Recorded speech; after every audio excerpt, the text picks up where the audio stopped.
I'm State Representative Ed Clear from New Albany. It's been my privilege to serve with Representative Espich for the last 4 years, the last 2 years on the Ways and Means Committee, where I've learned a tremendous amount from him.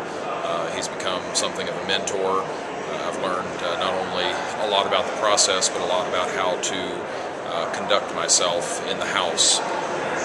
I've spent a lot of time, as we've been doing these resolutions over the last few days, looking at the mural that's over the front of the chamber.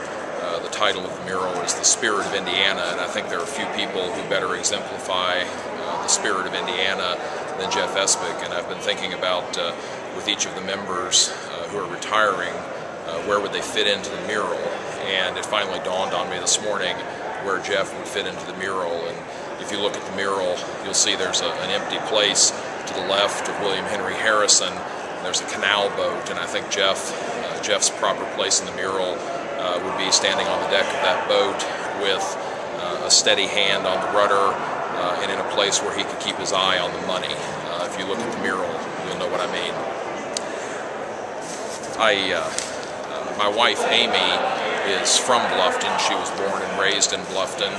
The former Amy McCord, her parents were Eugene and Jean McCord. Eugene was a longtime editor of the Bluffton News Banner, and I asked her last night to share some memories with me about Jeff in anticipation of today's resolution. And she wrote me quite a lengthy email, which I condensed a little bit to share on the House floor, but I'm going to read some excerpts from it. And I think it says a lot about Jeff. We had the opportunity to have Amy's parents come to live with us in New Albany the last several years of their lives. They're both deceased now, but they lived with us for several years. This is my wife, Amy, speaking. My parents, active and ardent Democrats, kept talking about Jeff Espich, among other names I'd been used to hearing. One day, I noticed in the Bluffton News Banner, in a description of the candidates, that Jeff was a Republican. I asked my mom, "You keep talking about this Jeff Espich as though you like him, but he's a Republican." My mother replied that when an individual is good, it doesn't matter which party. Republicans aren't all bad. Democrats aren't all good. We're supporting Jeff Espich because he's intelligent, young, witty, and we think he'll do a good job, Dad added.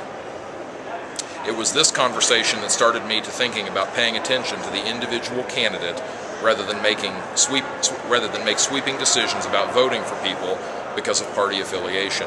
I remember the conversation like yesterday, where it took place and all that was said. Years later, Dad told me that he kept sneaking money to the Espich campaign back in the 70s. "Oh, I put in $25 here and there," Dad said, and I don't think he ever knew it.